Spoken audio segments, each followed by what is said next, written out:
ሶስት ሰዎች ጥያቄ መጠየቂያ እድል እንፈጥራለን እና በተማርነው ነገር ቢሆን አሁን የመጣነው ዶክተር ምረት እግዚአብሔር በዶክተር ምረት ውስጥ የሚለንን ነገር ለመስማት እንጂ የእናንተን ሰጀሽን ለመስማት አይደለም።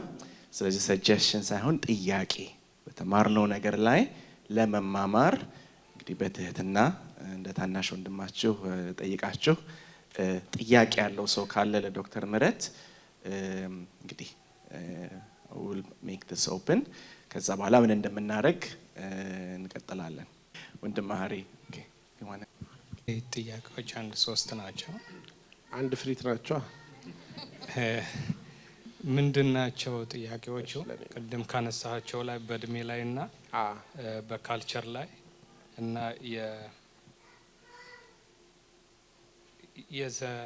የዘር ጉዳይ ነውና አሁን የእድሜ ጉዳይ ላይ ብናየው በቴሌቪዥን እንደምናየው ኢትዮጵያ ውስጥ የወጣት የሚለው ፕሮግራም ላይ ማነው ስሙ ያዘጋጀው በጣም ብዙ ወጣቶች ከክርስቲያን ቤተሰብ እንዴት አድርገው ወደ ዓለም ውስጥ ገብተው መውጣት እንዳልቻሉና አሁን ጌታ ረድቶት እሱ በሚሰራው ስራ ላይ ብዙ ነፍሳቶች እየገቡ ለመታረምም የደረሱበት ደረጃ አይተናል። በጣም ደስ ብሎናል በዛ። አሁን በዚህ ከተማ ውስጥ የምናየው ደግሞ የድራግ ነገሮች ተስፋፍተዋል። ማሪዋናዎች ሁሉ ወጥተዋል። አሁን ከእድሜ አንፃር ከሄደን ቤተክርስቲያን በዛ ላይ ኢንቮልቭ የምታረጋቸው ብዙ ነገሮች አሉ። ስለ ወጣቶች አገልግሎት እግዚአብሔር ይባርካቸው በጣም ደስ የሚል ነገር አለ። ግን ዋናው ጥያቄ ምንድነው የካናዳ የነበሩት የድሮ ክርስቲያኖች ብዙ ሉዝ ያደረጉት ወጣቶቻቸውን በቤተክርስቲያን ውስጥ ያሉ ቤተክርስቲያኖቹ እየተሸጡ ለሌላ አገልግሎት ሆነዋል። አሁን እኛ ደግሞ የኛን ክርስቲያኒቲውን ነው እንጂ ካልቸሩ ያለን ባህልና ያለን እንትኑ እንዳይጠፋ ወጣቶቻችንን በዚህ ውስጥ እንዲያድጉ ዘር መዝራት አለብን። ዘራችን ደግሞ እኛ ከበላ ነው ገበሬ ዘሩን ከበላ ይሞታል፣ ምንም ነገር የለውም። የምንሰራበት መንገድ እንዴት ነው? አንደኛው ጥያቄ። ሁለተኛው ደግሞ ኮሙኒኬሽን ስናደርግ አንዳንድ ጊዜ አሁን እኔ ከልጄ ጋር ስንነጋገር ስራ እየሰራሁ ማናገራት ኮንኩን አይን ላይን ካልተነጋገርን ደስ አይላትም። ያንን ነገር ህዝቡ እንዴት አድርገው ነው ይሄንን ነገር አንደርስታንድ የሚያደርጉት? አቴንሽን ሰጥተው ፌስ ቱ ፌስ አይን ላይን ተነጋግረው የሚነገሩት። ካልተናገርኩኝ ፊት ለፊት አትቀበለኝም፣ አቋርጣ ነው የምትሄደው ነገሯን። ያንን ነገር እንዴት ብታስረዳን ደስ ይላል፣ ለሁላችንም ይጠቅማል በሚል ነው። ሁለተኛ ነገር ደግሞ ኢሚግራንት ስለሆነን ወደ በሚግራንትነት የመጣ ነው እኛ የቀረነው ሰዎች ለኒው ጄነሬሽኑ አሳልፈን የምንሄዳቸው ብዙ ነገሮች መኖር አለበት እና ያንን የምንሰራበት መንገድ ቅድም ጠቀስ አድርገዋል። ኢንቨስት ማድረግ እንዳለብን በዚህ ቦታ ላይ ደግሞ ከሚግራንቱ ነው ብዙ ነገሮች መማር የሚችሉት ወጣቶቻችን። ለምን ሚግራንቱ ኢንቨስት በማድረግ ኑሮን የማሸነፍ ጉዳይ ላይ ባለው ነገር ላይ የምንሰራው ብዙ ሃርድ ወርከሮች ስላለን እነዛን ሰዎች የሚከተሉበትን መንገድ ብታስረዳና ወጣቶቹንም ጊዜ ካገኘ የምትናገርበት መንገድ ካለ ይሄን ነገር ሚግራንቱ ምን ሃርድ ወርከር እንደሆነና ከሌላው የቆዩት እዚህ የቆዩት ካናዳውያኖች እንዴት አድርገው ልጆቻቸውን ሉዝ እንዳደረጉና ተመሳቅለው እንዳሉና ዘሮቻቸውና ባህላቸውን ያጡበት ነገር ነው እና ክርስቲያን ከመሆን ይልቅ ዘራቸውን ብትቆጥር ብዙ ነው የተደበላለቀ ሆኗል። አሁን ብዙን ጊዜ እዚህ ሀገር ምንሰማው ምንድነው ከሌላ ኮሚኒቲ ጋር መቀላቀሉ ምናምን የሚለውን ነገር አንዳንድ ጊዜ ጥሩ ሳይድ አለው መጥፎ ሳይድም አለው። አንድ ጊዜ ትዝ ይለኛል ባልሳሳት ፓስተር ኤፍሬም የጠቀሰው ነገር አለና ሌላ ቸርች እኛ ቸርች ጋር መጥተው ወጣቶቻቸው ፓርቲሲፔት እንዲያደርጉ የሚናገረው ነገር ነበር። ከተሳሳትኩ አርመኝ ፓስተር ኤፍሬም ያንን ነገር ሌላውን ነገር ይዘው ይመጡብናል እና ይሄ ፍራቻ አለን። እንዴት ነው ይሄንንስ የምታየው?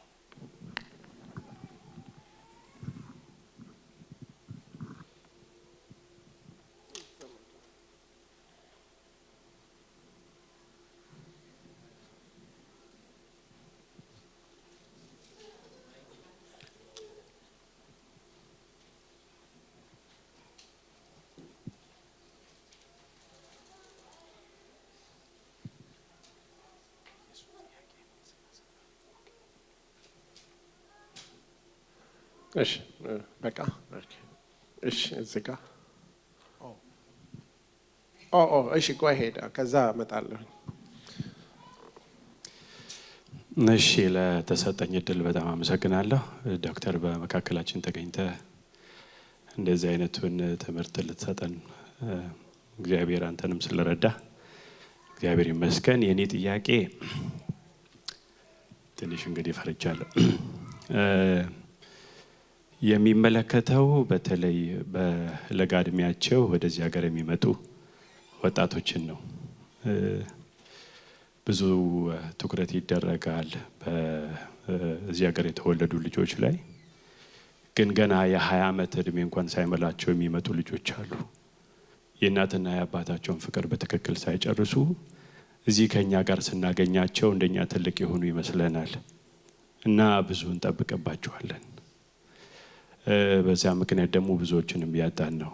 ሰሜን አሜሪካ ሳይ እዚህ የተወለዱ ልጆች ላይ ብዙ ኢንቨስት ይደረጋል፣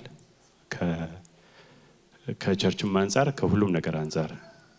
እዚህ በለጋ እድሜያቸው የሚመጡ ልጆች ላይ ግን ኢንቨስት ስለማይደረግባቸውና ትልቅ የሆኑም ስለሚመስለን በራሳቸው ላይ ለራሳቸው ሲተው እናያለን። የአይደንቲቲ ክራይሲስም ሲያጋጥማቸው እናያለን እና ይሄንን እንዴት ተመልሰው ማቅናት ይቻላል? ፕሮብሌሙን አስወግዶ ወጣቱ ከቸርች ሳይጠፋ የአይደንቲቲ ክራይሲስ ሳይጋጥመው ማለት ነው። እንዲያውም እዚህ የሚወለዱ ልጆች አይም ኬኔዲያን ይላሉ። ኦልሬዲ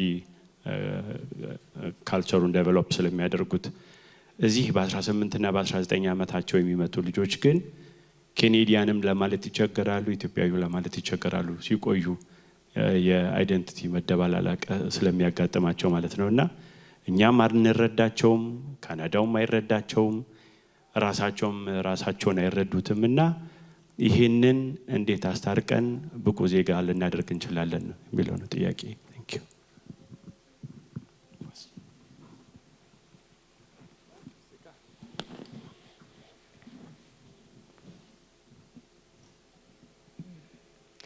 የኔ ጥያቄ ምንድነው? ቅድም ስትናገር ኤጁኬሽናል እና ፋይናንሻል በጣም ኢምፖርታንት ነገር ነው፣ ላይክ ኢንቨስት መደረግ ያለበት ነገር ነው ስትል፣ እኔ አሁን እንግዲህ 3 ትልልቅ ልጆች አሉኝ ኦልሞስት 20 ውስጥ እና አንድ ያንግ።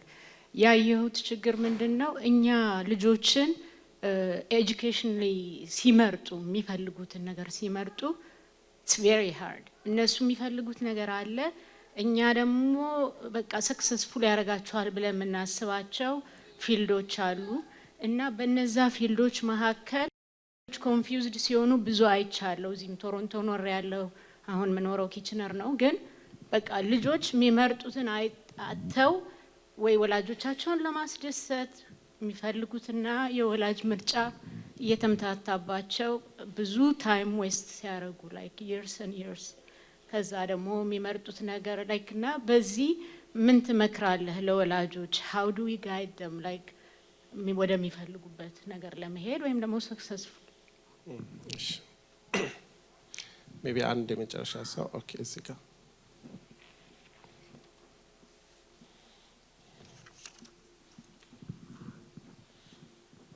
አመሰግናለሁ።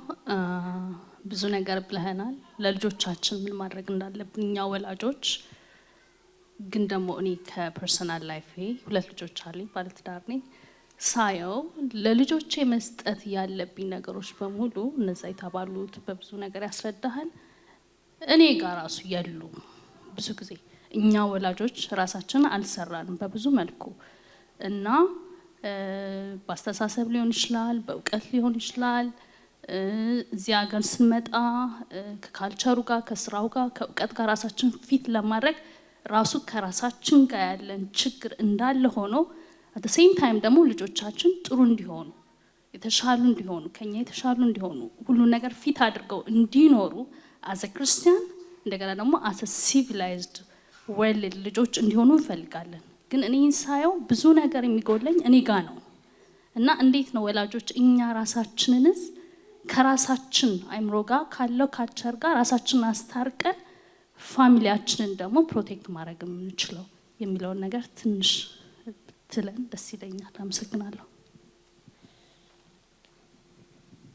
ኦኬ ከመጨረሻው ለመጀመር ያው ከባድ ጥያቄ ነው። ጥያቄው ከባድ ነው። እንግዲህ እኔ አንዱ ማየው ነገር ለብቻዬ መጣር እኔ ብቻ ችግሬ እኔ እንደሆነ በጣም ካረኩኝ ከባድ ነው። ምክንያቱም ትራንዚሽኑ ኑሮ ብዙ ነገሮች ጫናው ከባድ ስለሆነ የኮሚኒቲ አንዱ ጥቅሙ ይሄ ነው። አንቺ ጋር የሌለው ነገር አምሹር አንዳንድ እያለ ብዙ ሰው ጋር ይኖራል። አንቺ ደግሞ መኖሩን ራሱ ዋጋ ያልሰጠሽው ነገር ሌላው ሰው በጣም ስትራግል የሚያደርግበት ነገር ሊሆን ይችላል። ይሁን ብቸኝነቱ ነው አንዱ። አብረንን እንጂ ለየብቻ ነን። በጣም አንድ ላይ አይደለንም። ችግራችንን አናወራም፣ መፍትሄ ሼር አናደርግም። ብዙ ነገር እንተረጉማለን።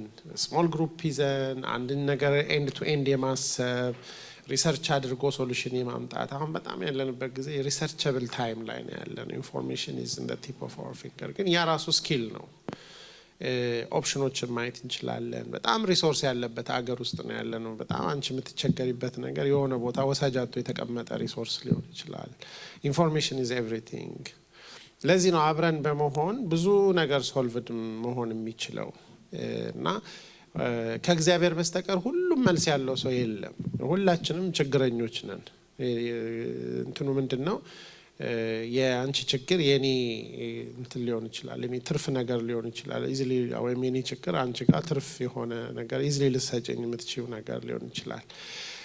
ይሄ በጣም ሪሊ ክሪቲካል የሆነ ፖይንት ነው። እንደ አበሻ እዚህ ያለ እንደ ኢሚግራንትስ ሌሎች ካልቸሮች ይሄንን ካልቸር ቤት አድርገው ካልቸር ውስጥ ዩስፉል የሆኑ ማይኖሪቲ ካልቸርስ that are very useful, very relevant, very competent የሆኑት በጣም they support each other።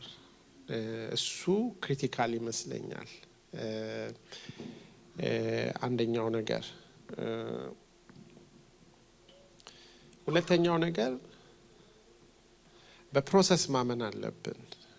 ሁሉም ችግር ዛሬ አይፈታም። በጣም የባሰውን ነገር የሶልቭ በጣም ሞር ኢምፖርታንት የሆኑ ነገሮችን አብዛኛው ችግር የሚፈታው በእድገት ውስጥ ነው። as you grow በጣም ብዙ ነገሮች መፈታታቸውንም ሳታውቂያቸው ይፈታሉ እና አንዳንድ ጊዜ ዲስፐሬት እንሆናለን። ሁሉም ነገር ዛሬ እንዲፈታ ምናምን፣ ግን በዛ ዲስፐሬሽን ውስጥ ብዙ ጊዜ ያልፋል፣ ብዙ አመት ይባክናል። ግን ሲስተማቲካሊ ቁጭ ብለን የባሱ ችግሮችን ሞር ኢምፖርታንት የሆኑትን እየፈታን ብንሄድ በ10 አመት ውስጥ ኦልሞስት ሌላ ሰው መሆን ትችያለሽ። ግን 10ም አመት ደግሞ በመጨነቅና በተስፋ መቁረጥ እዛው እንዳለሽ 10ም አመት ሊያልፍ ይችላል እና ትንሽ ረጋ ብለን አሁን ብዙ ችግር ሊኖርብና ይችላል። ለምሳሌ ቀደም ያነሳናቸው እሾች ግን በጊዜ ጉልበት ማመን አለብን። ጊዜ በጣም ጉልበተኛ ነገር ነው። ከተጠቀምንበት it really solves ብዙ ችግሮችን። ያ ኢምፖርታንት ነገር ይመስለኛል። ሌላው ነገር ምንድነው? እሱ በጸሎት ኃይል ማመን አለብን።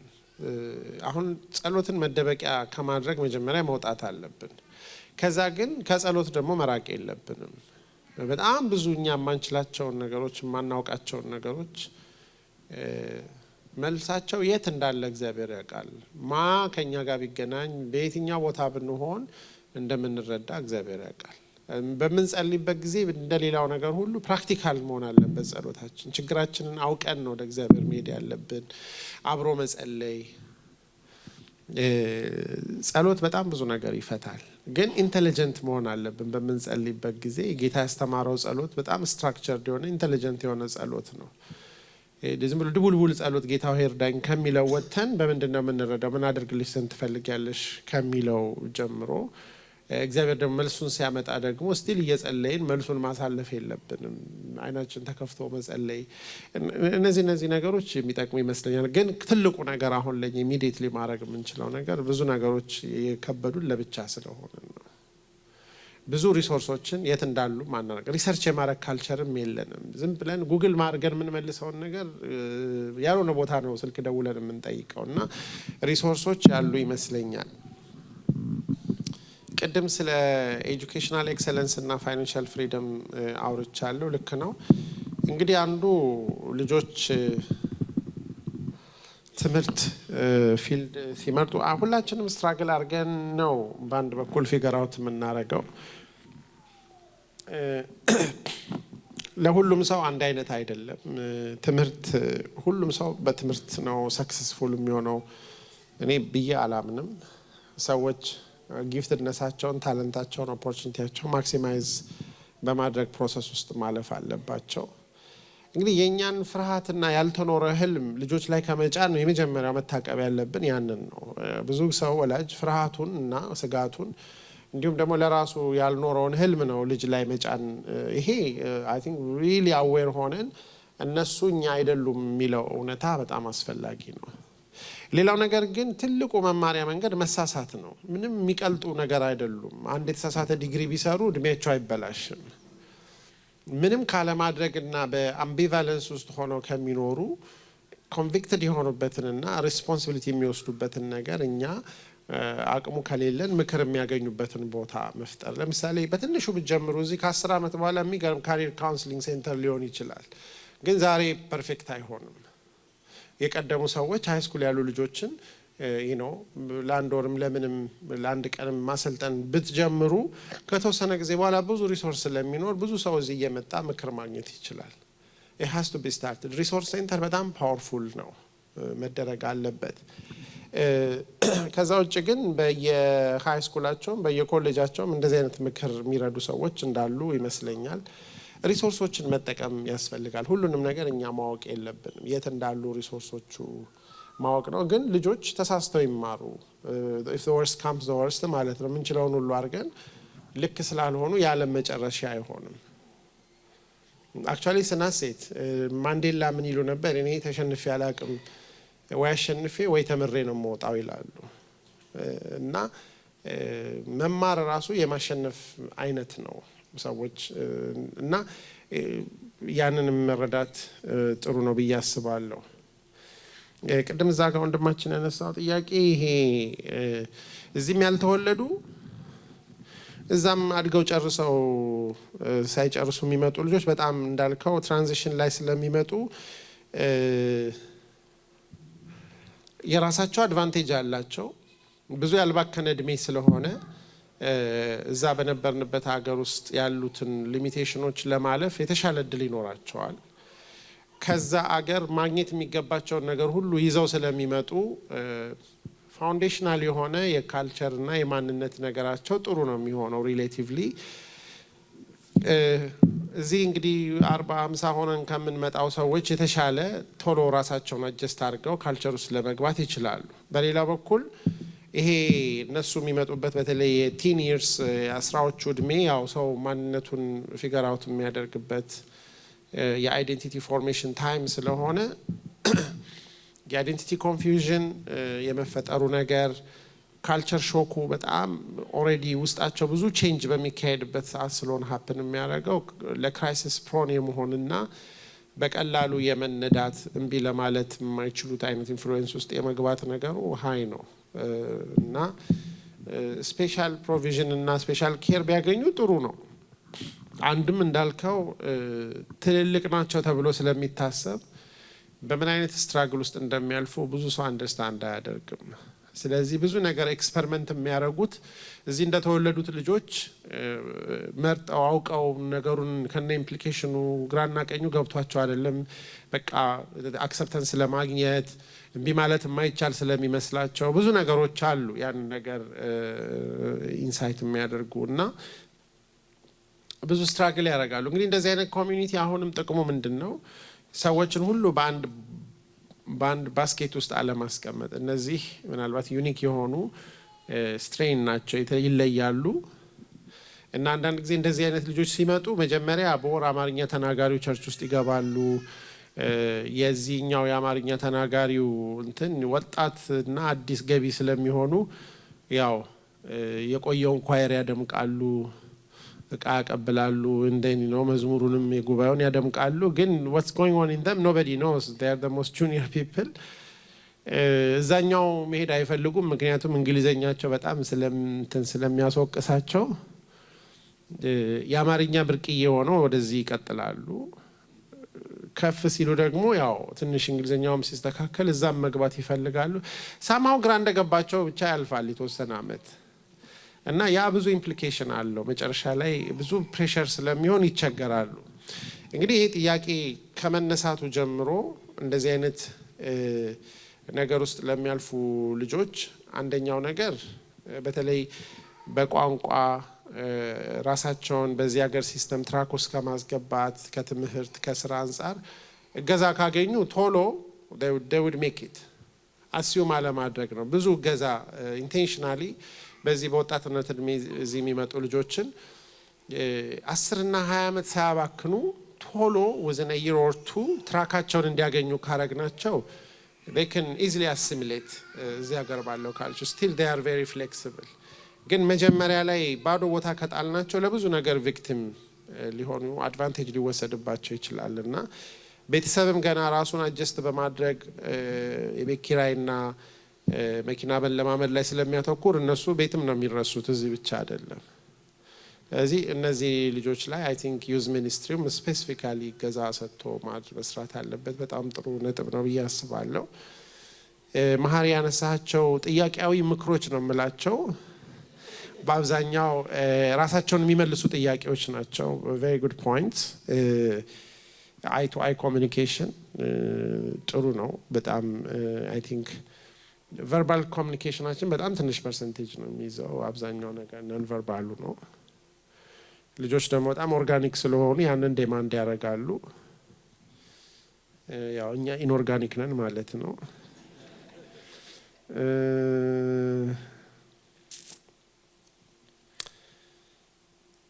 ኢሚግራንቶች በጣም የተከበሩ አልመሰለህም? ይሄን ሁሉ ለፍተን እንዴት ነው እንደዚህ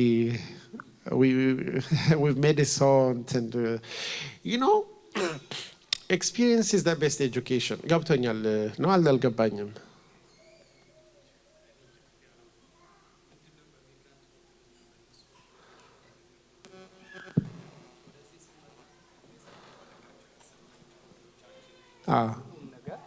ነው ኢንቨስት ለማድረግ የፈለግነው እና ልጆቻችን እንዲጠፉብን አንፈልግም ከእጆቻችን እና እዚህ ሀገር የነበረው የካናዳ የክርስቲያን ቤተክርስቲያኖች ሁሉ እንዴት አድርገው ፋሚሊያቸውን ቤተሰቦቻቸውን ሉዝ እንዳደረጓቸው አይተናል። እሱ እንዳይሆን ነው ፍራታችንና እንዴት አድርገን ዘር የተሰጠንን ካልዘራንና በትክክል ካልተጠነቀቅንለት ገበሬ ዘሩን ከበላ እንደሚሞት እንደዛ እንዳይሆንብን ምን ምክር ተጨማሪ ነው? እሱ ወደ እሱ ልመጣ ነው። ያው ለመቀለድም ብዬ ነው መንገዴን እንጂ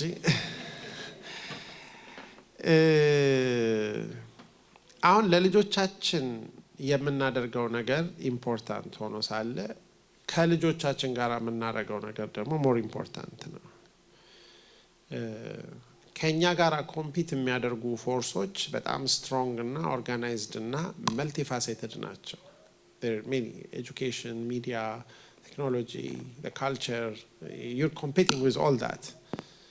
In the process of making their life comfortable, you may just lose even their life. No, አሁን ጥያቄው አሁን to make their life comfortable enough so that they can survive and thrive important ነው ምንም ጥያቄ የለውም። ግን ለብቻ ባይቻል እንዴት አድርገን ነው ያንን life is more important than you know what you need for life አይደለ? ህይወት ሲኖር ነው ያ ሁሉ የሚጠቅመው። በተለይ መንፈሳዊ ህይወታቸውን ጨምሮ ሰው የሆነው ማንነታቸውን ከተበላሸ ያረክላቸው ነገር ሁሉ ምንም ጥቅም እንደሌለው ነው ኦልሞስት የሚሆነው።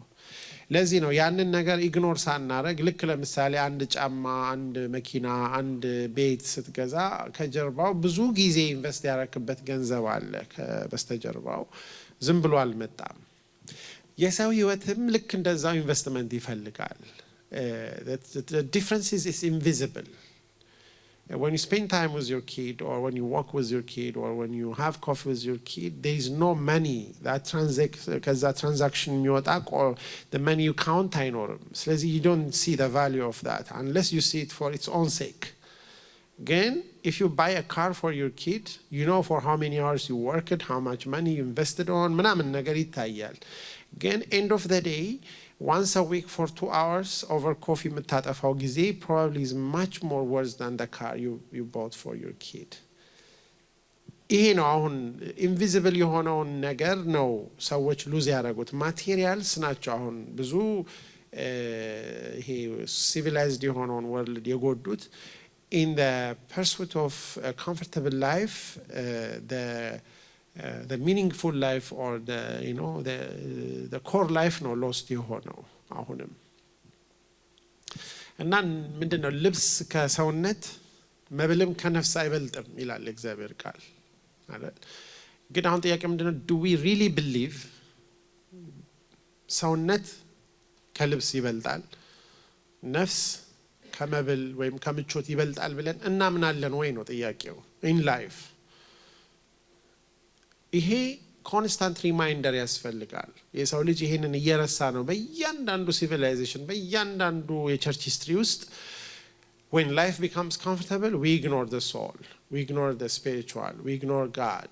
And then eventually የእስራኤልም ታሪክ ያ ነው። when their life was the most comfortable no they lost God. ምክንያቱም ሰዎች ሲመቻቸው መጸለይ ያቆማሉ። በምቾትም በትግል ውስጥም ነው እግዚአብሔርን እንግዲህ ፕሪዘርቭ ማድረግ ከባዱ ነገር።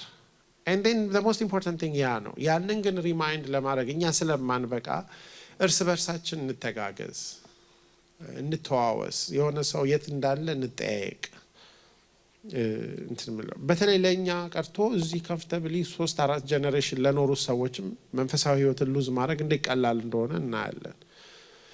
and it's spiritual መንፈሳዊ ውጊያን አንደርስታንድ ማድረግ አለብን። spiritual the spiritual realm is not inert, it's very active. አሁን ብዙ ሰዎች ኢትዮጵያ ውስጥ ብዙ አጋንንት ያለ ቢኮዝ ስለሚጮሁ በቃና እዚህ ደግሞ ምንም የሌለ ይመስለናል አይደል? ብዙ ጊዜ የሚመስለው ግን እዛ አትሊስት የሚያስጮህ ነገር አለ ማለት ነውና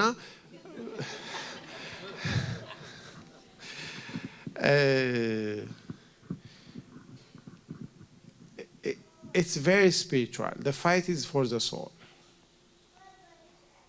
And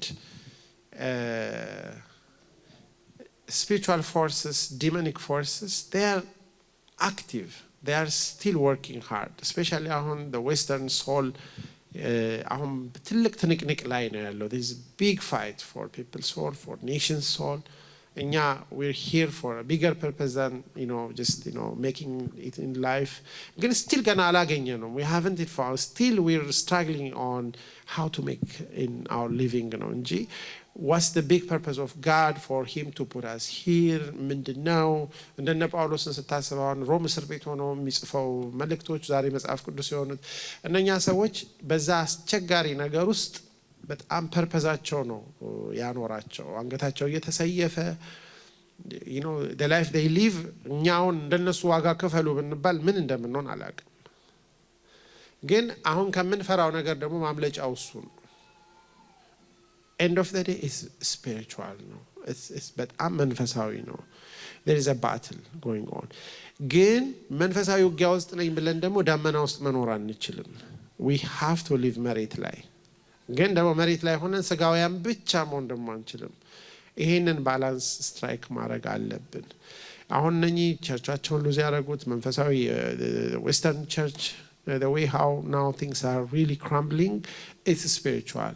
It's spiritual. First, it was lost in the spirit realm, not in the physical realm. Soon we have to understand. እኛም ብንሆን ምንም የተለየ ነገር የለውም። God loves us as much as he loved them. ስለዚህ we have to keep the spiritual dimension of it ብዬ ነው የማስበው። ይሄንን ካልኩ በኋላ እናንተን እግዚአብሔር ይስጣችሁ። በጣም ነው የማመሰግነው። ተባረኩ። እሺ Start now. I see mostly familiar faces, but just in case, my name is Alpha Bure. I'm going to be talking here about, experiences with young people, high school age and up. And I'm going to just, most of my thoughts are kind of very broad. I just wanted to touch on a few things that I thought are really important. I want to make sure I emphasize, but I know that many of you have come with questions. You have kind of things that are on top of your mind. So and we had in the morning an opportunity to hear from, an expert and really just absorb information. So I think there are not enough opportunities in our community to really just have an open discussion. So that's what I'm hoping to leave as much time as possible to do here. So I will talk briefly about a few things, and then we can have a discussion together. So for those who don't know, I was born and raised here in Toronto to Ethiopian parents, and I'm 33 years old now. There are very few people my age who were born and raised here. So what that meant was that the community at the time when I was here was small, very tight-knit. So I had a really interesting perspective. I was able to kind of see the community and be really embedded in the community as it was growing, both within the church community, but the broader Abisha community as well. So I think that's always given me an interesting perspective, and I think that was why I was always really drawn to working with young people and families, because I'm a little bit more Abisha than most of the young people that are born and raised here, because at that time our community was so tight-knit. And of course my mother, this is my mother over here, the lovely lady with the, you want to wave your hand?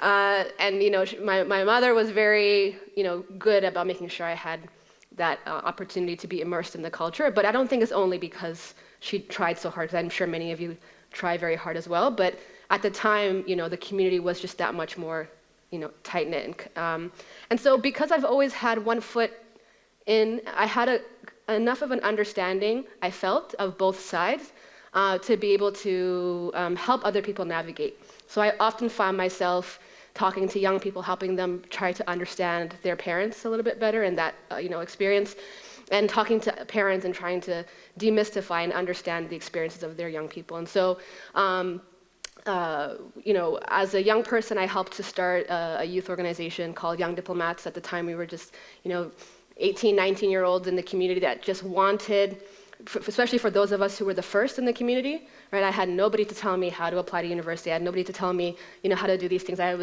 Everything was brand new, right? And so we said, it shouldn't be the case for those coming back behind us. They shouldn't have to kind of go blindly in this system. And so we started a youth organization for Abisha young people. That's still going on. We have some leaders here in the room. And so that was a really great opportunity for me to understand the experiences of families. But it also opened up doors for me to get involved in wider issues and organizations that have to do with youth and education, and that ended up being my career path. And so I loved school. It's not because I always think it's important to emphasize, it's not because I'm just so gobez that I finished and continued my school. I just happened to like it, right? I happened to enjoy being in school and research and these kinds of things. And so that was my path, not necessarily the path that everyone should follow, but that was my path. And so I continued into my education, and now I'm back in an educational setting. So I work in university, McMaster University in Hamilton, where I'm able to teach, really wide and diverse range of young people, and also get that opportunity to get an insight into what their questions are, what their challenges are. So that's the perspective I'm speaking to today from. One thing I wanted to just say is I do hope, especially when I stop talking and we open it up for discussion, that you really take this opportunity to be open and vulnerable about your genuine questions and your genuine experiences. My nose has issues, so please ignore it. Nobody wants to be that person who says, my young person is dealing with this. This is what's happening in my family, especially in our community. We cover everything, right? We hide everything. We want to pretend like everything is okay. But the truth is we're all going through it. And as somebody who's often the one that parents are calling and say, like, legit, I can tell you, you're all saying the same thing, right? So the only way we're going to move anywhere as a community and as individuals and families is if we begin to share our experiences. So we can say, first of all, okay, it's not just me, right? And second of all, you've dealt with that, you're dealing with that. Okay, let's have a conversation about how we can exchange notes, because I don't have all the answers. But many of you have tried something that's worked, or need someone to just be able to say, it's okay, I'm going through it too.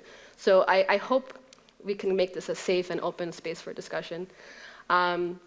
So the kind of theme I wanted to focus on for youth and young adulthood is identity and purpose. Because when I took a step back and thought, okay, what is it that really defines that age category?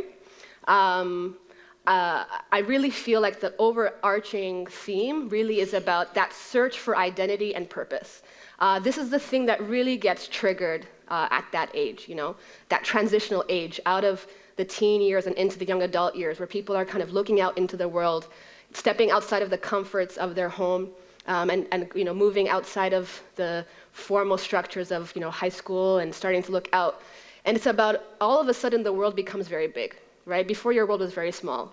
It's your parents, it's your friends, your church community, and suddenly the world becomes very big.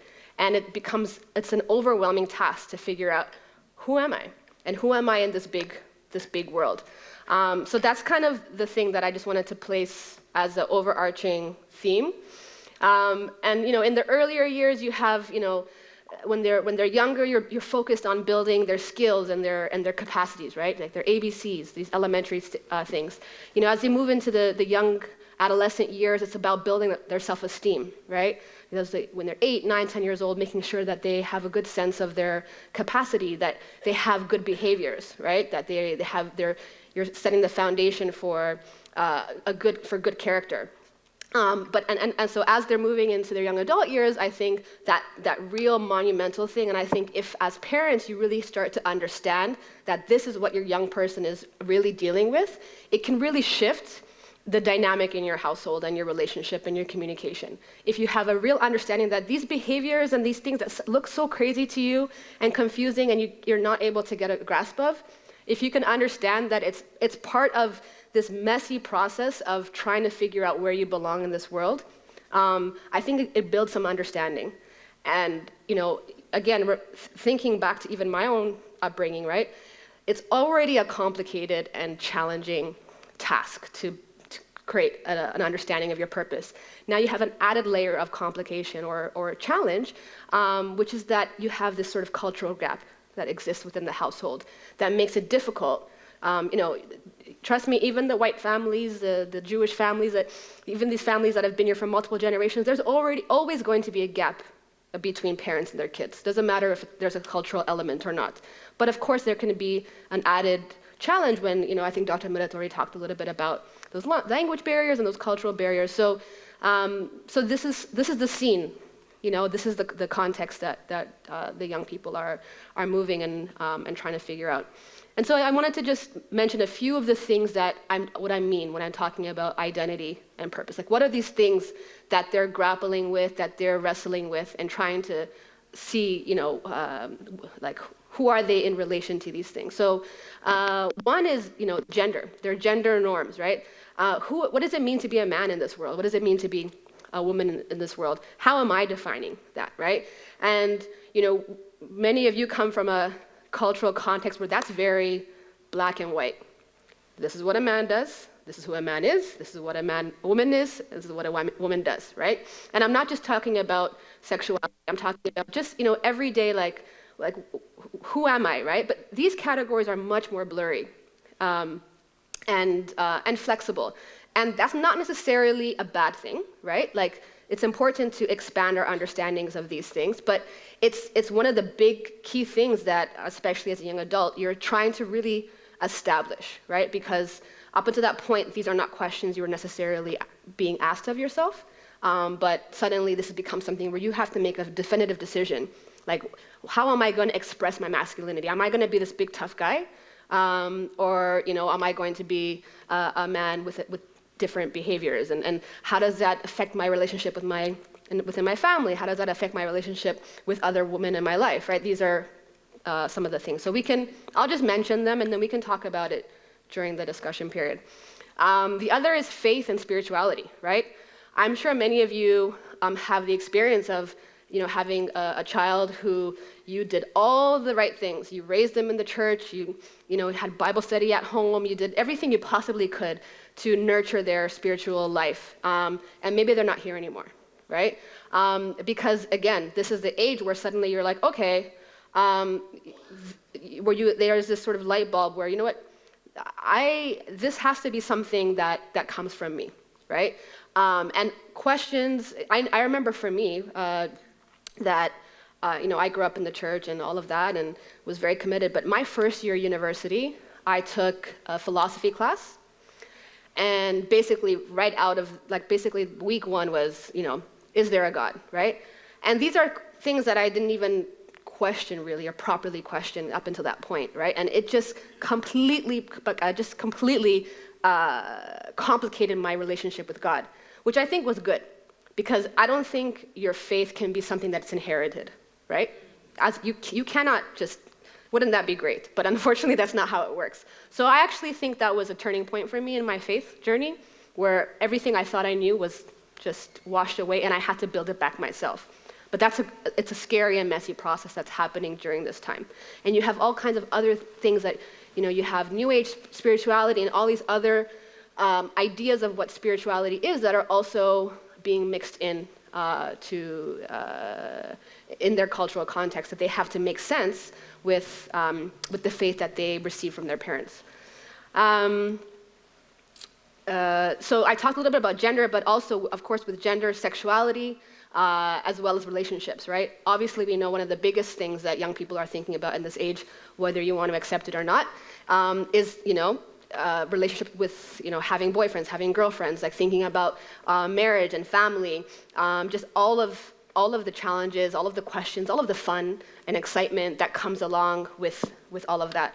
And of course, the challenges, especially with the difference in cultural norms around that, of talking about relationships in the home. Sorry, Mom, you're here, but I'm going to talk about you. Like in my house, you don't talk about boys. The message from the beginning was, you can start thinking about boys after your PhD. That was something that I was told since I was 3 years old. That just wasn't an option. Like, sometimes you see on TV kids coming home and saying, "Oh, Mom, this is my crush." Like that just was not an option. Maybe in some of you guys are a little bit different than I think they were back then. And it, I turned out okay, but it doesn't quite work for everybody, right? So that's another piece.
Thank you.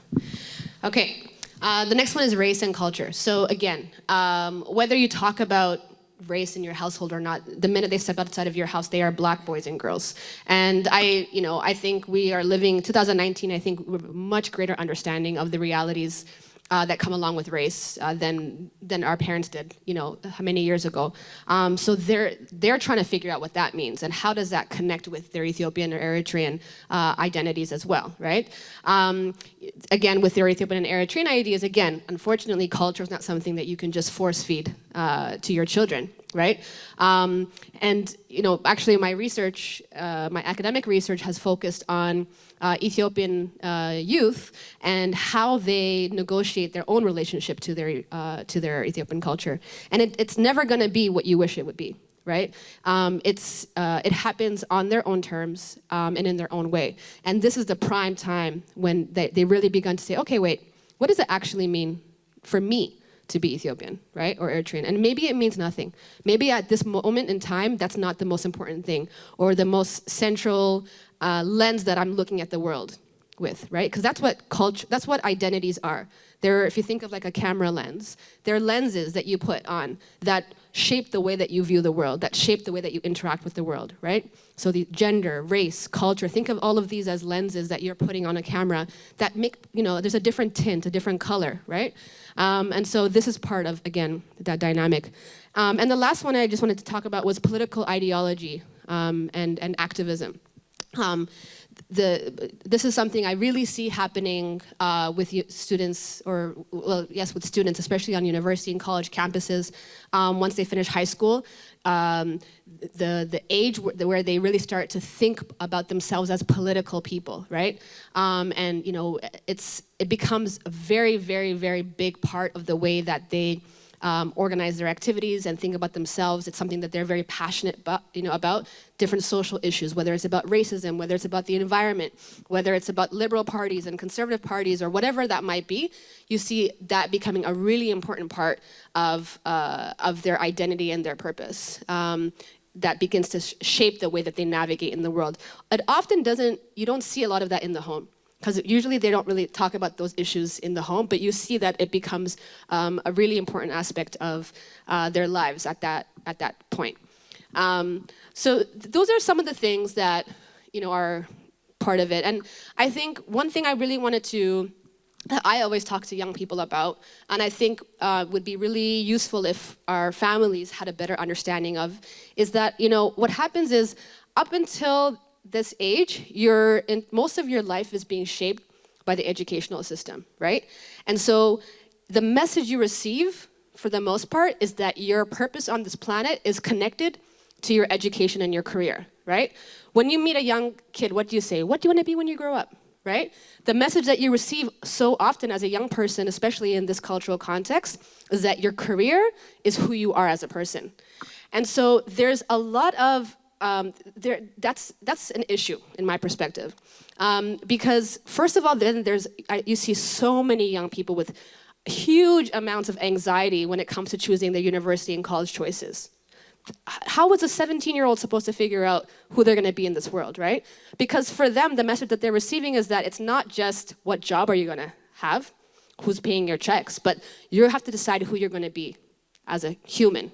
And unfortunately, in the home, I think that's also something that we also reinforce, right? Because of course, you're focused on giving your child the best future that they possibly can have, but there's something dangerous that happens when someone thinks that their only value on this world is connected to their education and then their job, right? What happens when that doesn't go as planned? What happens when you're confused about it, right? Then things start to really, really fall apart. What happens when you're not doing well in school and your parents are disappointed in you? You know, think about how that gets internalized as shame. If you think that the message actually is that, you know, you've disappointed me as a whole person, right? So we need to really work with our young people to separate. And that doesn't mean it's not important, but say, you are a child of God first, right? You have a bigger purpose on this planet, and your job is connected to that, but it's not all of that, right? And so this is where that starts to get complicated for young people, because they get to 18, 19 years old, they get into university, they're not, you know, you have A students in high school suddenly are getting C's, and they're, you know, they think that their world is over, right? There's all kinds of challenges that begin to happen. So I just want to expand our understanding of what I mean by purpose when you're thinking about how your child is trying to negotiate this at this time in their life. And I'll just talk very briefly about some of the barriers to communication in engaging with these questions in our home, but I'm not going to talk too much because I think Dr. Mura talked a lot about them already. He did a good job. So obviously, language and cultural gaps can create some barriers to communicating effectively. Another thing, I think that, you know, for those of you who are having the experience where your young people are distancing themselves from you and are not talking to you, what I've seen is that you may think that they don't care about your opinion, right?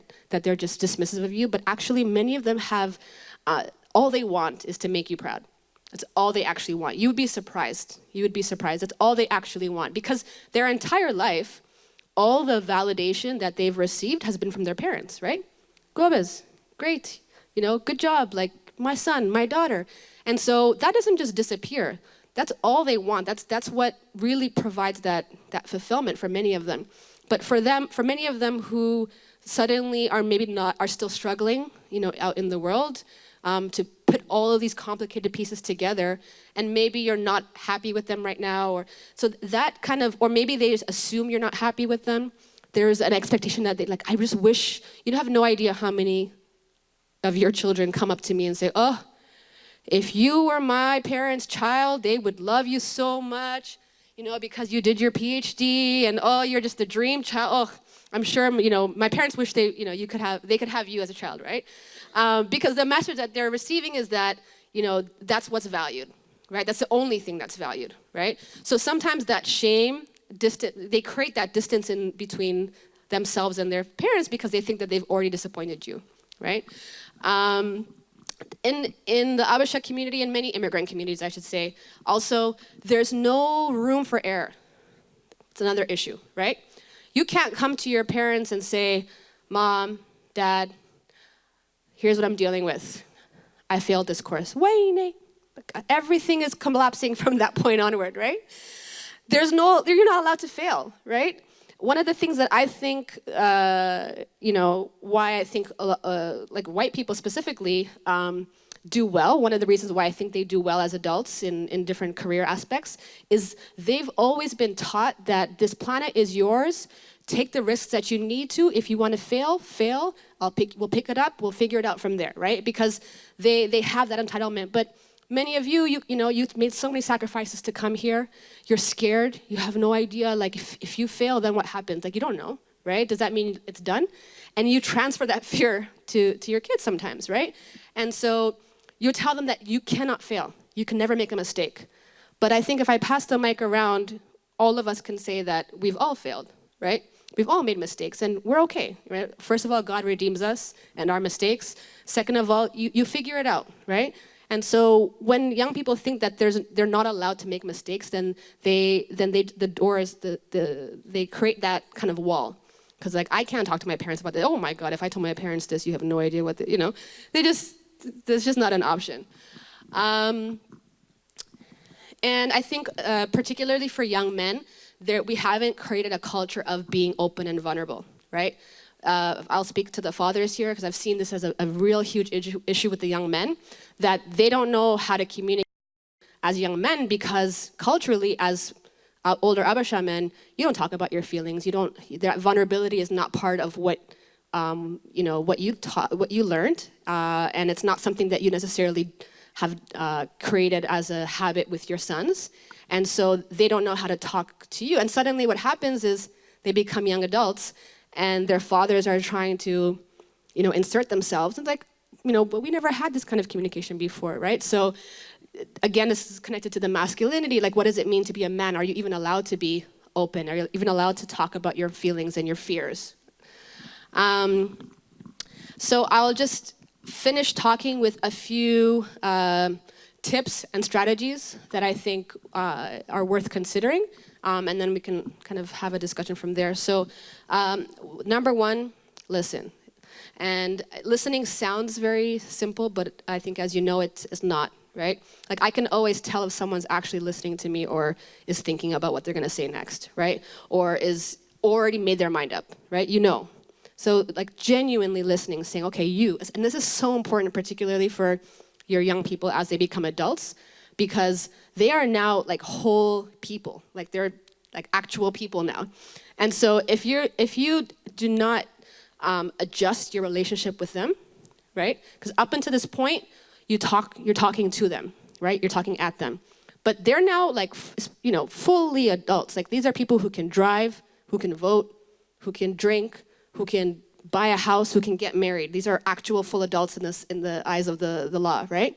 You have to adjust your relationship accordingly. I remember distinctly when my relationship with my mother shifted. I remember one day just thinking, this is different.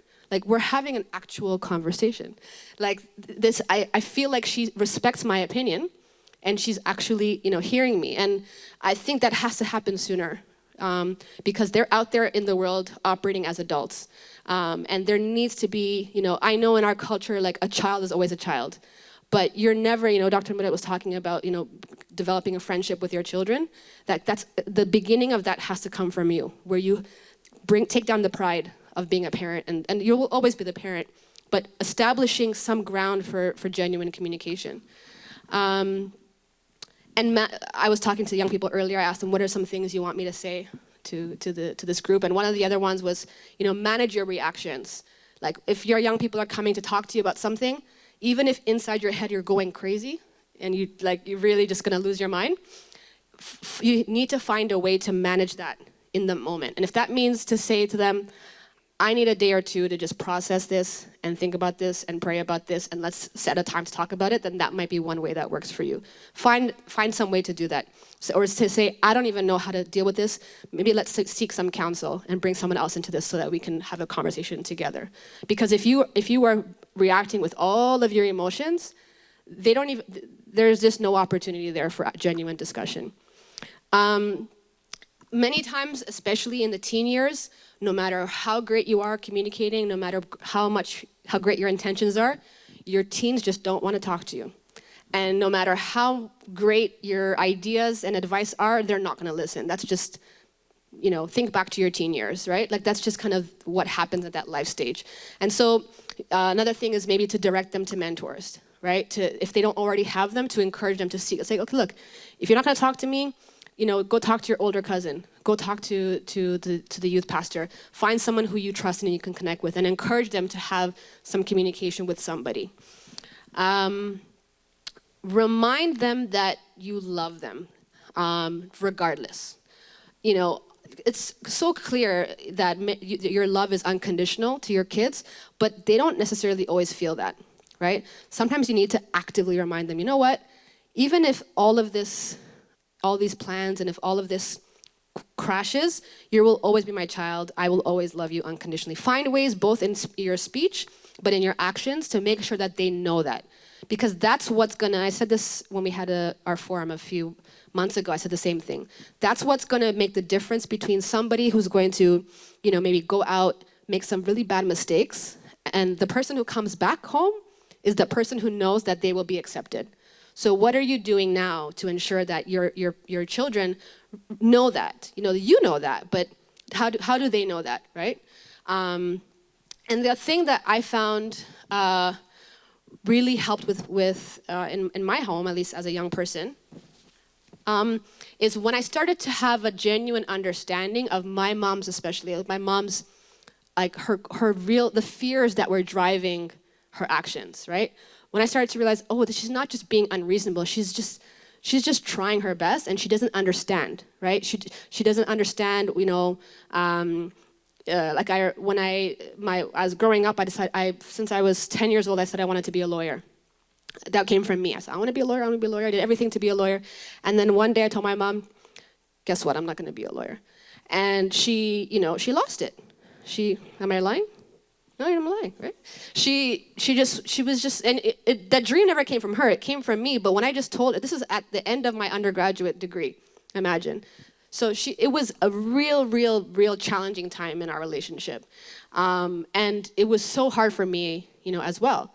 But when I finally understood that, when we talked about that time, when we talked about that after things had passed, and she told me, like, I was afraid that maybe somebody told you something, or somehow you felt like you weren't good enough, and like that was what was driving. It completely shifted my perspective, and I was like, I wish I had understood that in the moment. It would have made our conversations less dramatic, less emotional, just more enriching, right? So share your genuine, deep down fears, and maybe you don't even realize what they are, right? Think about, like, what is it that's driving my behavior and these communication challenges in the home, and share them openly with your young person.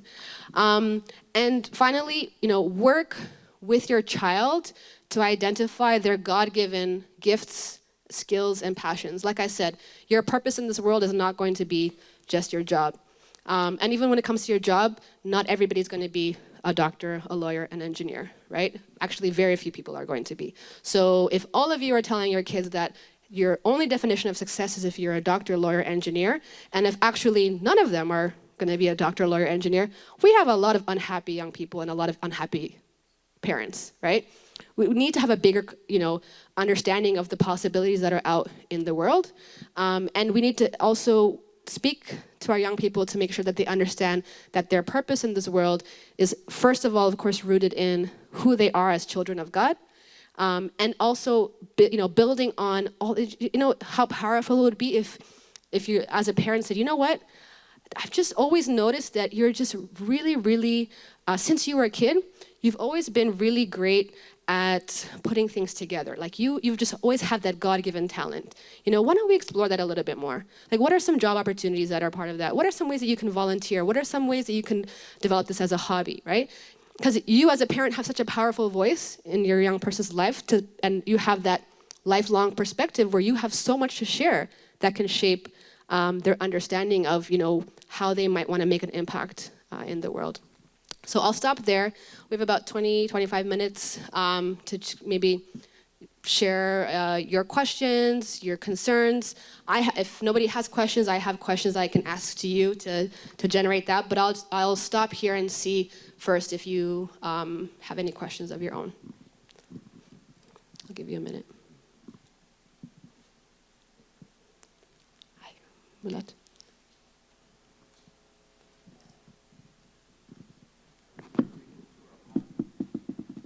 Oh, I should say yes. I'm not afraid to speak in English, but like to make the things very clear. Yeah, it's okay. I understand Amharic perfectly. ከልብ አመሰግናለሁ። መልካም ነገር ነው እንድናይ ያደረግሽው። ፓርትሊ አንቺም ትረጃለሽ ያስባለሁ እንደዚህ ሲል እኛ ያላወቅነውን ልጆቻችንን ልናሳውቅ አንችልም። እኛ ያልኖርነውን ልጆቻችን እንዲኖሩ ማድረግ አንችልም። ቅድም ከተነገረው ነጥብ ሁለተኛው ሐሳብ ቁልፍ ይመስለኛል። ፌዝ ኤንድ ስፒሪቹዋሊቲ የተባለው እኛ በክርስቶስ ያለንን ማንነት ሳናውቅ ልጆች በክርስቶስ ያላቸውን ማንነት ልናሳውቅ አንችልም። ይዘን የመጣነው ባህል ያደግንበት ስነ ስርዓት አለ። እሱን በልጆቻችን ለመጫን የምናደርገው ነገር አንዱ ካልቸራል ባሪየር ከመፍጠር አልፎ ያለው ትልቁ ችግር እሱ ነው ብዬ አስባለሁ። ሁለተኛ በክርስቶስ ያለን ማንነት ሳይሆን ክርስቶስ በእኛ እንደምንኖርም እኛ ካላወቅን ልጆቻችንን ልናሳውቅ አንችልም። እዚህ ጋር ቤተሰብም ወላጅም መስራት የሚገባው ነገር አልተጀመረም ብዬ አስባለሁ። እኔ እንደ አንድ አነስተኛ ብልት ራስን ሳየው ብዙዎቻችን ለልጆቻችን ትምህርት እንጨነቃለን። በእግዚአብሔር ቤትና እውቀት እንድናድጉ እናስባለን። ግን ያንን ነገር እንዴት ነው የምናደርገው? ያንን ነገር አንዱ ከሌላው ጋር እንዴት ነው ሼር የሚያደርገው የሚለው ነገር ላይ የተዘጋን ኮሚኒቲ ነን። እዚህ ጋር እንደው ፕሮግራም አለ ሲባል ተገናኝቶ ይሄዳል እንጂ ከዛ አልፎ የሚደረግ ነገር የለም። ግን እውነቱ ሲያውቁ ነው ነፃ የሚወጡት።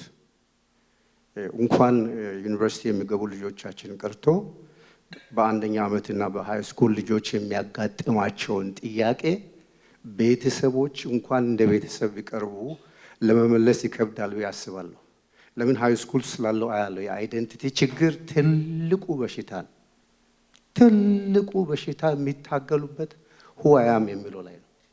ሃይ ስኩል ተዘርቶ ነው የሄደው እና እዛ ሲሄድ ደግሞ ከቤተሰብ ውጪ ስለመሆኑ ይቸገራሉና እንደ ወላጅና እንደ ቤተሰብ ተመልሰን በዚህ ጉዳይ ላይ እንደ ቤተክርስቲያን በብዛት ቢሰራ ጥሩ ነው። ያ ካለለ በእምነት መኖሩ ችግር አስቸጋሪ ነው። አመሰግናለሁ። I think that's really important. It's better if I speak to you in English so I can communicate. I think that's really important, what Gosh Malatu said, and actually it reminded me of something I wanted to say in regards to faith and spirituality. Of course, I think the biggest gift you can give your young people, beyond telling them, come to church, do this, pray, is just to do it yourself, right? They need to see you have a genuine relationship with God. They need to see you having fellowship. They need to see you reading your Bible. Because many of them will walk away from church and walk away from God in their young years. That's just what happens that time. But I think for the people who have that foundation in the home where where it's not only that they've seen you read the Bible, but they've seen the fruit of that in your life, right? Like my parents have, they have a better walk in the world because they have a walk with God. When they see that, that will pull them back, because when they get to those university years and they've tried it all, right? They tried the clubs, they tried the drinking, they've tried the drugs, they've tried the sex, they've tried it all, and they come back and they say, okay, that was very empty. I thought it would satisfy me, but it wouldn't, but it hasn't, right? Then it's what's going to remind them that this is where you find true fulfillment, I think, is when they've seen that in the home. Are there other questions?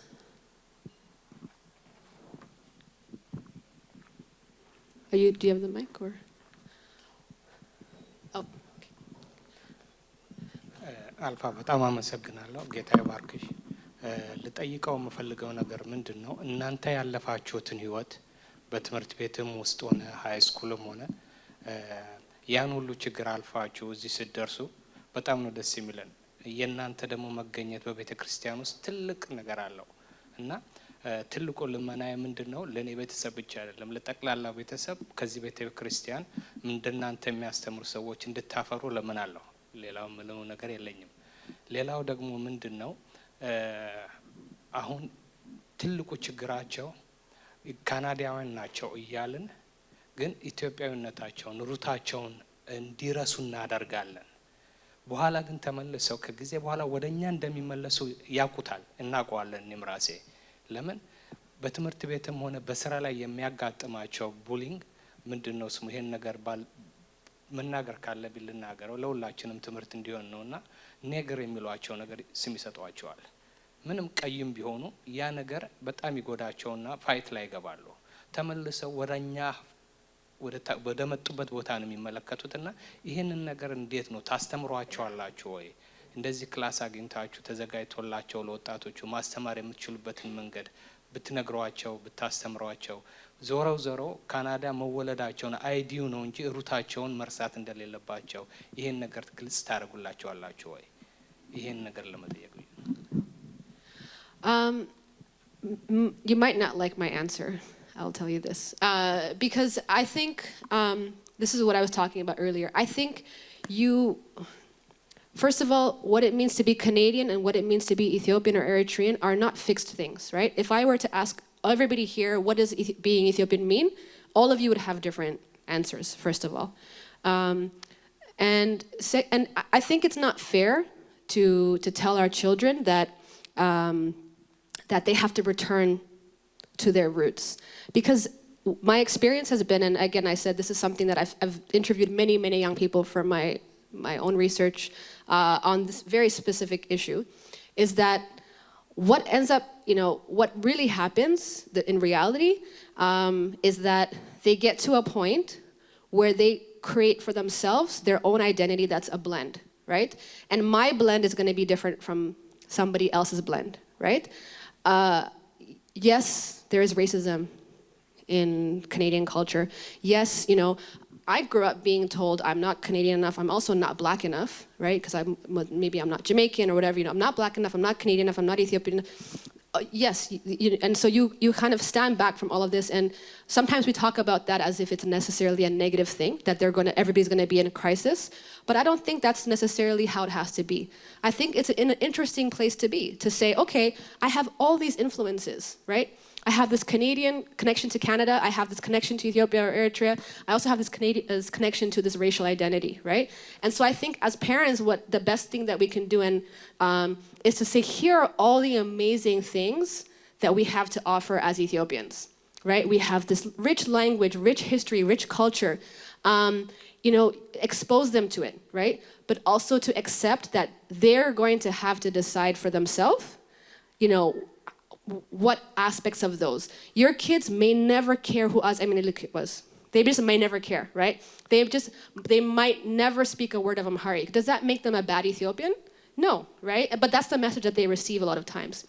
Or why don't you, you should be more Abishal, and I think the better way to go about it is to continue that exposure and to tell them that, you know what, it's not a like, you know, daraja yellom. You have to, you can create your own mixture of cultural influences, because even if they wanted to return to Ethiopian roots, you know, many people, especially those who are born in the diaspora, talk about they grew up thinking that, you know, if they were to go to Ethiopia, they're returning to their roots. But many of the people I spoke to talked about how traumatic it was for them when they went to Ethiopia. They're, you're not, you know, you're not Ethiopian, because they're not fully accepted there either, right? So when you speak your broken Amharic, what do people say? Oh, you know, like, so they're never going to be fully accepted wherever they are. But what I try to tell young people is, you know, how to turn that into a positive, you know? In this world, having, you know, multicultural understanding, right? Having to be able to go in and out of different worlds, that's actually an asset. In the workforce, in social settings, this can be a real positive thing, right? And so I think turning it away from always a crisis mode and saying, like, how can you actually, you know, turn this into a positive thing is my preference for it. I think it's really difficult, and usually you won't win that battle if you're, you know, trying to just pull them back to the Ethiopianness that you have. And maybe that's not what you were suggesting, and it's something that I think happens a lot in the community. You wanted to say something?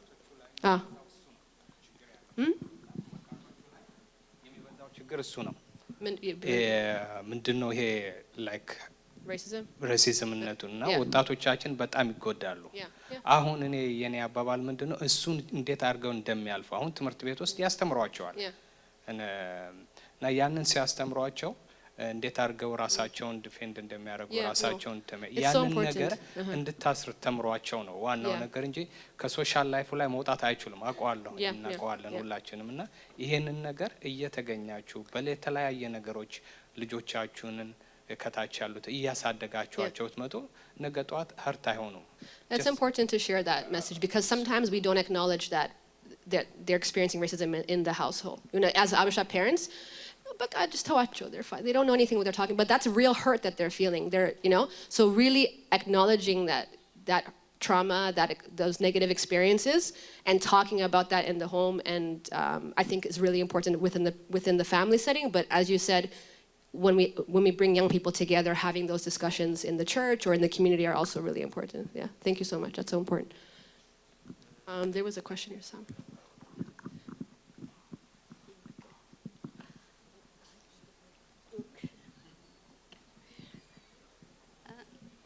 አመሰግናለሁ ሄድል ስለተሰጠኝ።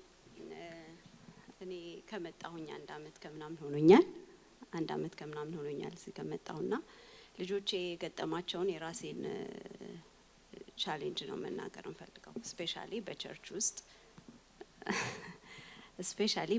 ውስጥ ልጆቼ ሲመጡ ያው እንዲገናኙ የምንፈልገው ከኢትዮጵያን ኮሚኒቲ ጋር ነው እና እንደመጣን እንዲገቡ ነበር። ያው ወጣቶች ናቸው 16 አመት 14 አመት የሆናቸው ልጆች ናቸውና እዚህ ያለው ተወልዶ ያደጉ ልጆች እርስ በርሳቸው ግሩፕ ናቸው እና ሌላ ሰው ለማስገባት ክፍት አይደሉም።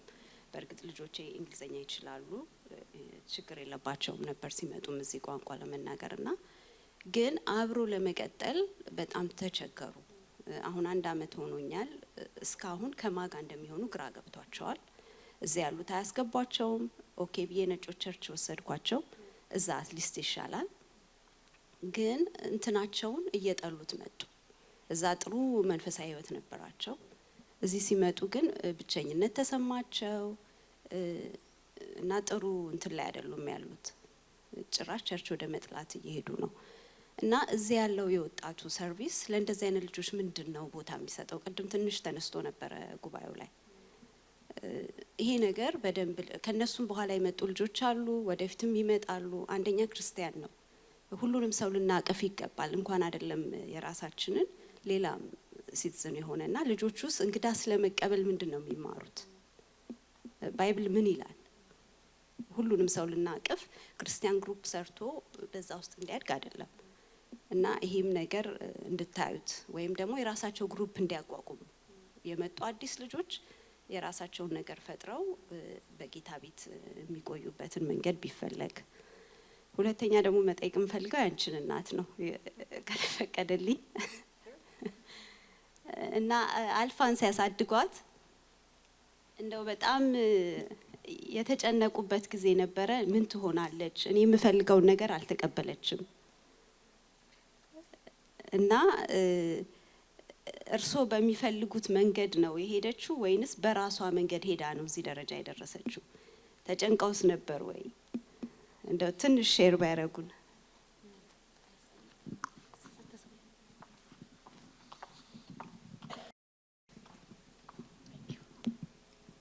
Thank you. አዎ የተጨነኩበት ጊዜ ነበረ፣ የጨለመብኝ ጊዜ ነበረ።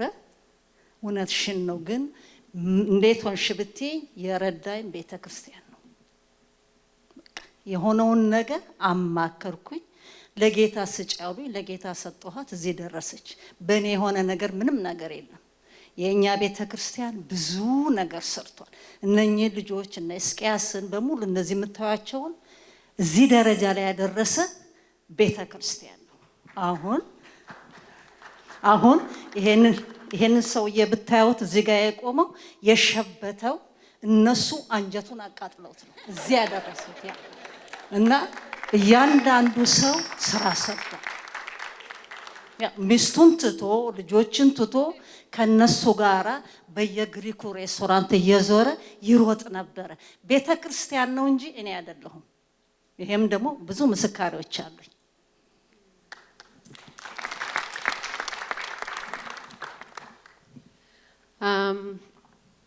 Okay, I'm going to respond to her other question first. So I don't have an answer to your first question, except you're right.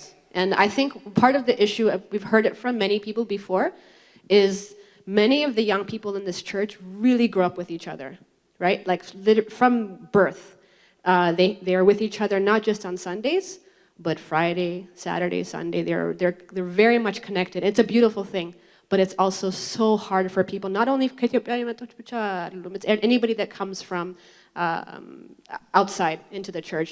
The young people have a very hard time breaking into those social circles not because they don't want to, they're not bullying them or anything, but they're so comfortable in that group because they just grow up with each other. They don't even see other people. But you're right. I think the responsibility has to be, we have to create intentional ways to force that communication, to force those friendships, to create more and more opportunities. I think the camps are a really, really great place for that to happen. I've seen that happen so much because they're away for 3-4 days. They're forced to talk to each other, and friendships, lifelong friendships usually happen in those settings. So camps, I would say, never miss an opportunity to send them to those camps. But I think we should brainstorm about other ways to do that in the church. ምናልባት አልፋ ባለችው ላይ አንዳንድ ነገር ልጨምርልሽና በግሩፕ ውስጥ 1-2-3 ጓደኛ ነው የሚያስፈልጋቸው። ምክንያቱም ትልቅ ይሁን እንጂ ግሩፕ ሁሉም ትናንሽ ግሩፖች ናቸውና ሰምሃው አንቺም አንዳንድ ነገሮች ብትሞክሪ ለነሱ ጓደኛ የሚሆኑ ልጆች ለምሳሌ ቤትሽ መጋበዝ ወይም የምታውቂያቸው ሰዎች ጋር ይዘሻቸው መሄድ ቤታቸው ሶሻል የሆኑ ነገሮች ከልጆቹ ጋር አንድ ጊዜ ኮኔክት ካደረጉ በኋላ ከዚህ የትንሽ ሰርክል የሁለት ሰው የሶስት ሰው ጓደኝነት ከጀመሩ እሱ ራሱ ይስባቸዋል። ወጣቶችን ወደ ቤተክርስቲያን በጣም የሚስባቸው ነገር አንዱ ጓደኝነት ነው። ጥሩ ጓደኛ ካላቸው እና ጓደኝነቱን አንቺ ምናልባት መገፋፋት ምትሺ ይመስለኛል። ወላጆቹም እዚሁ ስላሉ ወላጆቹም ጓደኞችሽ ስለሆኑ ማለት ነው። ከወላጆቹ ጋር በመሆን በርዝዴይ በመጥራት ወይም ስሊፕ ኦቨር ወይም እንደዚህ አይነት ነገሮች ላይ አንዴ ኮኔክት ካደረጉ ከዛ በኋላ ይቀጥላል ማለት ነው።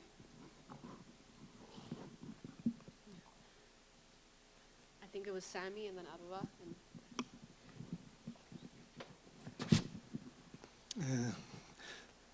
Thank you. በጣም ጥሩ ጊዜ ነው። የኔ ጥያቄ ምንድነው አሁን ይሄንን ሁሉ ነገር ሳየው ከመጀመሪያው ትምህርት ጀምሮ እስካሁን ድረስ ያለው በልጆቻችን አእምሮ ውስጥ ያለውን ነገር ልጆቻችን እንዴት ነው የሚያስቡት ከልጆቻችን ጋር አብረን እንድናድግ እንደዚህ ናቸው አብራችኋቸው ደጉ ምናምን በጣም ጥሩ ነው። አይ ዊሽ ልጆቻችን ተወልደው ከሆስፒታል ሲወጡ ማኑዋል ሰጥተውን ብንወጣ ኖሮ እንዴት ጥሩ ነበር። አኪያ ፈርኒቸር ስንገዛ ማኑዋል አለው፣ ገብተን በማኑዋሉ ማድረግ ነው። አሁን ለኛ ግን እንደገና አሁን ወደ ኋላ ሄደን አሁን ስለ ልጆቻችን which is ጥሩ ነው፣ መጥፎ ነው ማለት አይደለም፣ which is ጥሩ ነው እና ልጆቻችንን እንድንረዳቸው እንደዚህ አይነት ነገሮች በጣም ጥሩ ነገሮች ሰምቻለሁኝ።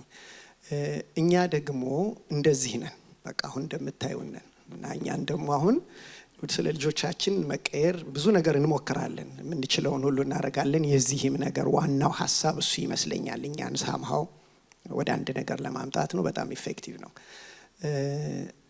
እኔ ጢሜን መላጨት ያስተማረኝ ሰው የለም። ማንም አባቱ ጢም መላጨት ያስተማረው ኢትዮጵያ ያደገ ልጅ ያለ አይመስለኝም። እና አንዳንድ ለልጆቻችሁ አስተምሯቸው የምትሉን ነገሮች እኛን ያስተማረን ሰው ስለሌለ we don't know how to teach። እኛ ጋር ናቹራሊ መጥቶ አሁን ልጅህን ሴክሹዋሊቲ how to be a man እኔ how to be a man ያስተማረኝ ሰው የለም። I just become a man። እና አሁን ለልጄ ወንድ መሆን ማስተማር ማለት ምን ማለት ነው የሚለው አሁን አንዳንዴ ግራ ይገባኛል። ምንድነው ማለት ያለብኝ እላለሁ። ሃይ ስኩል እዚህ አልተማርንም እኛና በሃይ ስኩል ላይፍ የሚያልፉበትን ነገር እንድንረዳቸው ኤክስፔክት እንደረጋለን which I have never been here. I never been exposed to that environment. እኔ ልጄን ይቅርታ ጠይቀዋለሁኝ 11ኛ ክፍል ላይ ሲደርስ 9ኛ ክፍል ሲገባ ለኤልሲ ሼር አድርጌያታለሁ ይሄንን አይዲያ። 9ኛ ክፍል ሲገባ ያለፈበትን ነገር ሲነግረኝ አላቅም ነበር። I felt so bad ስላልተገኘሁና ስላልረዳሁት ማለት ነው። እና የኔ ጥያቄ ምንድነው መሰለሽ እኛን አሁን የምትነግሩን የምንማረው መጠይቃት ሰው የሚያወራት ስለሆነ የምትነግሩን ነገር አለና we will do all our best። በጣም እኔ በጣም ብዙ ነገር ተምሬያለሁኝ ዛሬ honestly ነው የምላችሁ።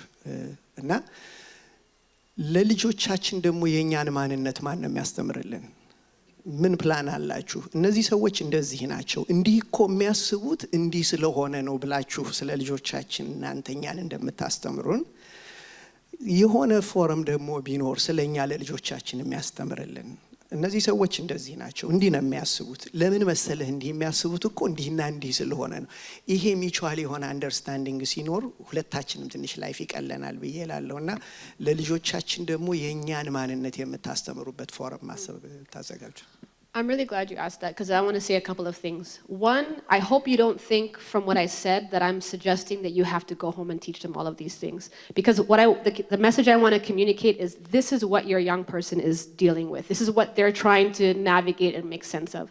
So I think understanding is number one. And I think your young people, they're very compassionate. They have the ability to understand the challenges that you have as a parent.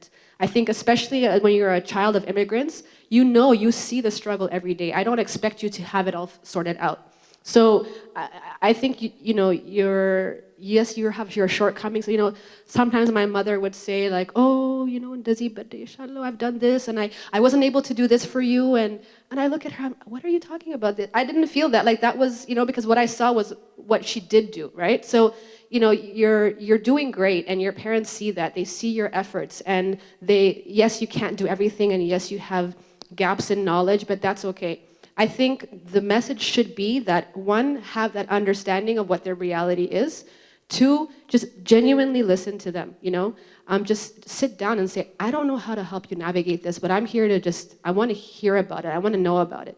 And I'm going to accept you. And let's figure this out together, That humility is really important, but we don't do that as Abasha people. Abasha parents don't say they don't know. I don't know. That doesn't exist in your cultural language, right? To just say, I don't know how to do this, but let's figure this out together. And I think it's really important to give the youth an understanding of your experiences, and I think there's a great opportunity to do that maybe in a forum. But one of the things I didn't say that I wanted to say is that one of the things that you can do is to share your story, to actually talk about your mistakes as a young person, to talk about your actual, the actual, not the ones you say, oh, I didn't do good in this. No, like your real mistakes, the ones that you have no intention of sharing with them, right? Your genuine fears, right? All of those times that you fell, right?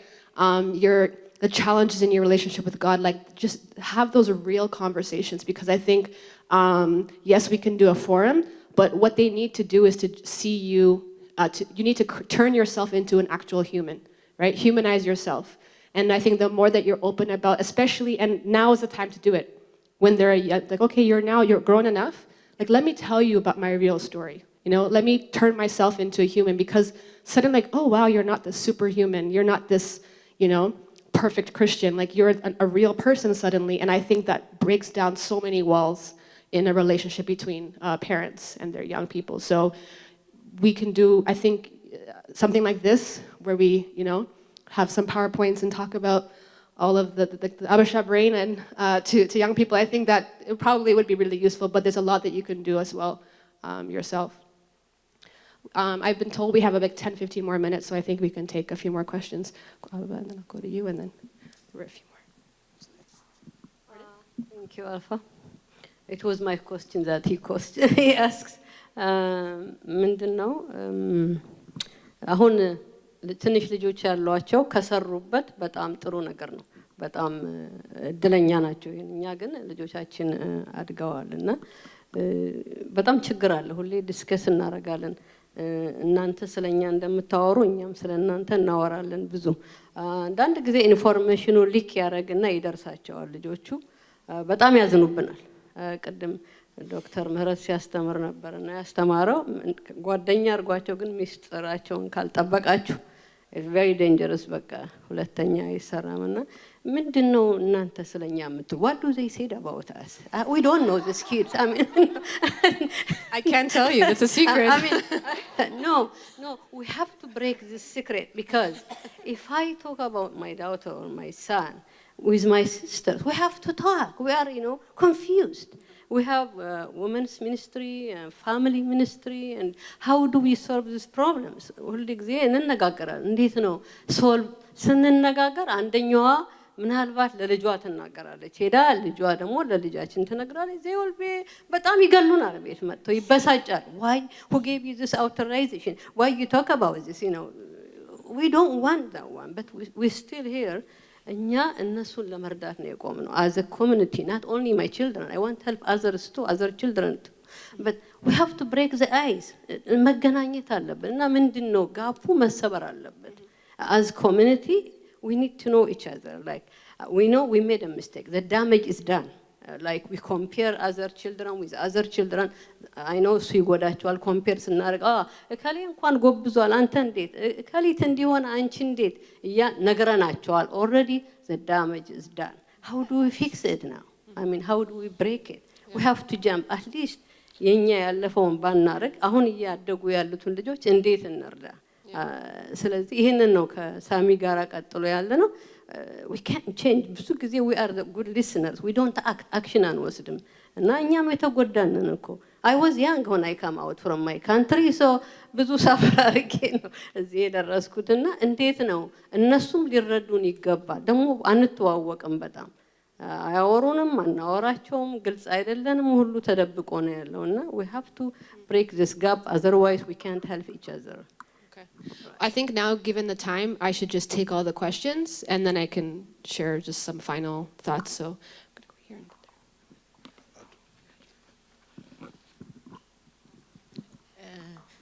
እኔ እንኳን የምለው ምንድነው አልፋ እንዳለችው ምንም እንትን የለውም። ይሄ በፎርሙላ የሚሆን ነገር አይደለም። እያንዳንዱ ልጅ እንኳንስ የሁላችንም ልጆች አይደለም በፎርሙላ ልናሳድግ ያሉንን የገዛ ራሳችንን ልጆች አራቱንም አንድ አይነት አርጌ ማሳደግ አልችልም። individually their need የሚፈልጉት ነገር የሚሄዱበት ነገር ሁሉ የተለያየ ነው እና አሁን አንዱ ቤተሰብ ያረጋውን አንዱ ሳይሆን እኔ ካጠፋው ጥፋት አንዳችን እንድንማር ኦፕን ሆነን ሼር እናርግ። ብዙ የተጎዳ ነው በሱ ይመስለኛል። አበባም ትንሽ ጠቅሰዋለች። ግን የኔ ልጅ እንዲናት በሚል ፕራይድ፣ ይሄ ካልቸራሊ የመጣ ፕራይድ አለን። በቃ የተማረ ከሆነ will be very proud፣ ያልተማረ ከሆነ how do we hide that እያልን በቃ መደበቂያ ነገር እየፈለግን we don't bring our things out። የሚደርስብንን ነገር አውጥተን አንነጋገርም። በቃ ልጄ እንዲሆነ ማለት ያሳፍረናል። ግን at the end of the day got worst መውጣቱ አይቀርም። ልጃችን ከታመመ በጣም ስትረስ ካለበት let's discuss በቃ ልጄ እንዲሆናል ትምህርት አቁሟል it's okay እና እንዲህ ሲሆን እንዲያረኩ ተባብለን ወደምንመካከር ኦፕን ወደምንሆንበት ነገር as a Christian especially መምጣት አለብን ብዬ አስባለሁ። እና ይሄ ሁሉ ብዙ ኢንፎርሜሽን ነው ዛሬ የሰማነው። እሱ ራሱ ብዙ እንትን አለው። ግን እርስ በርስ የመነጋገር ፋሚሊ ኦፕን ሆኖ አንዱን መረዳዳት ወዳለው ወደዛ ደረጃ መድረስ አለብን ብዬ አስባለሁ። በተለይ ኮምፔሪንግ ይሄ አንዱን ካንዱ ፋሚሊ አንዱን ልጅ እርስ በርሳቸው ምናረጋው ነገር በጣም ይጎዳል። በጣም ይጎዳሉ ልጆች። እኔ ያንን ነው ያየሁትና it's actually not a question just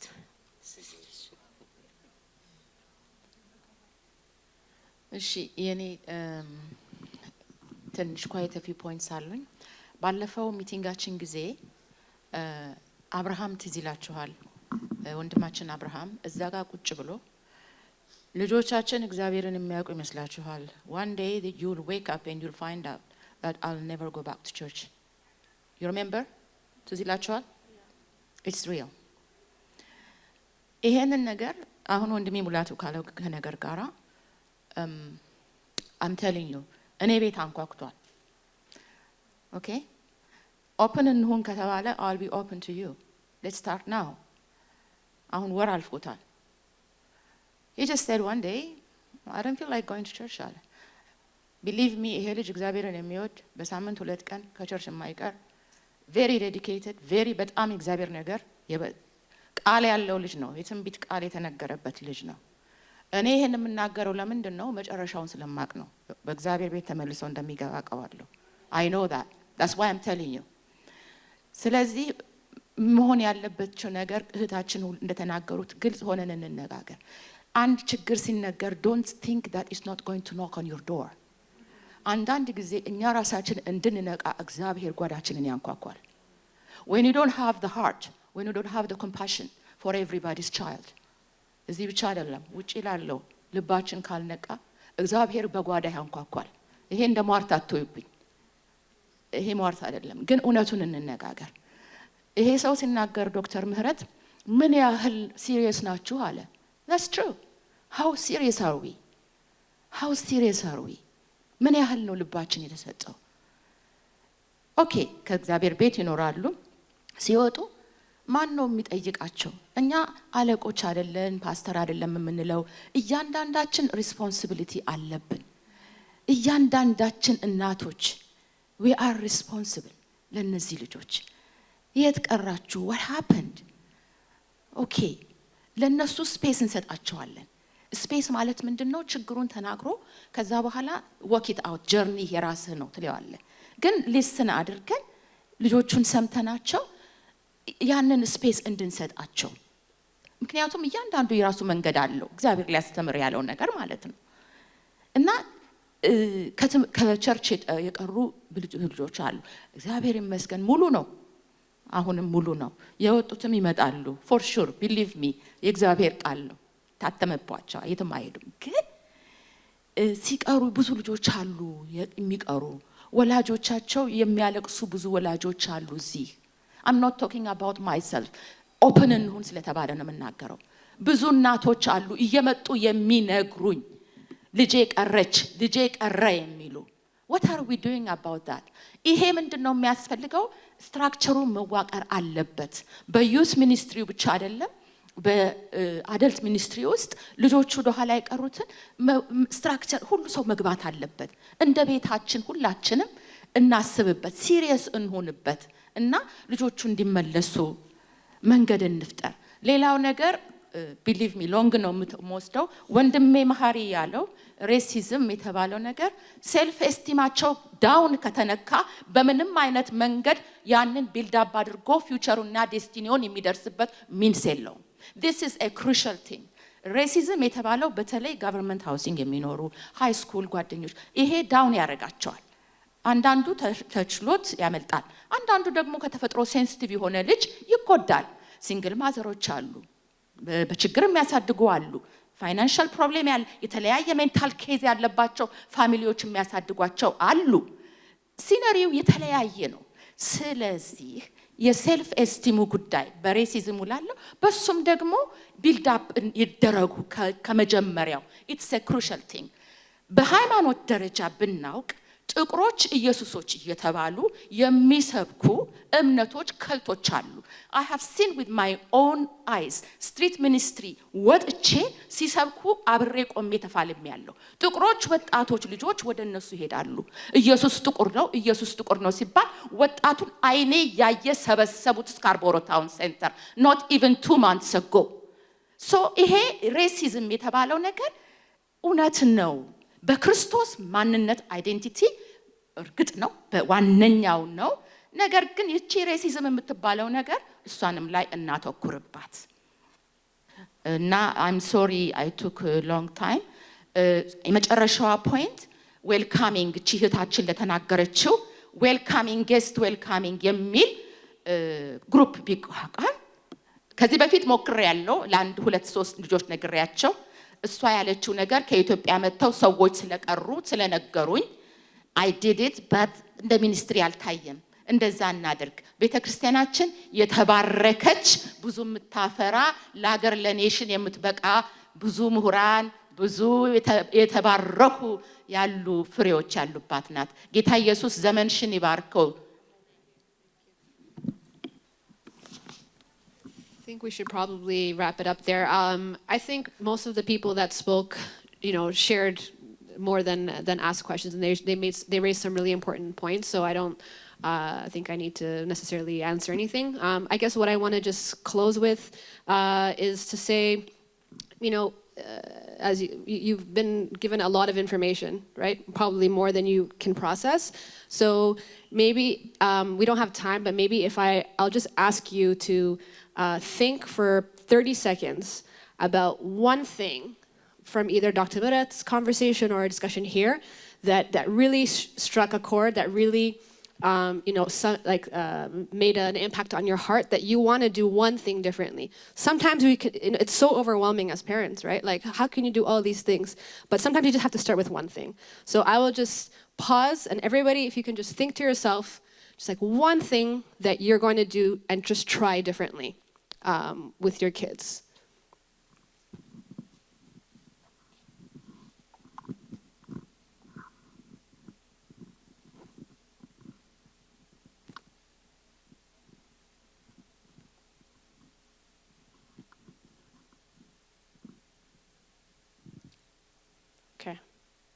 Hope you all had something, and we have a very big and amazing God who is on us with this difficult journey as parents. And so, your kids are okay. They're going to be okay.